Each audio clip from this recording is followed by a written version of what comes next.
Hello guys and welcome back to my channel, and today I'm going to show you how you can change a owner of Shopify.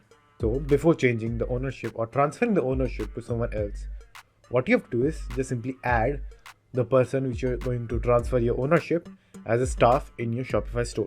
So firstly, just simply go to settings, then go to user and permissions, then just simply add the person who you are going to transfer your store as a staff in that particular store while you're in development, or just for that other person to just simply see all the details of your store. You can also manage the permissions that you want to give to your staff or that particular client.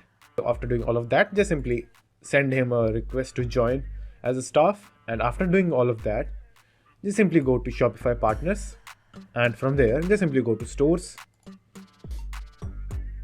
Then over there you will find your store. Then just simply click on the drop down box which says action. Then click on transfer ownership. Then this pop-up will appear, and now just simply click on select account over here and select the person who you are going to transfer your account. It will show that person right over here as a staff. So just simply click that. Then just simply click on transfer store and just simply wait for a few seconds. And after that, it's done. So that's it, and thank you for watching, and do like and subscribe to my channel, and take care.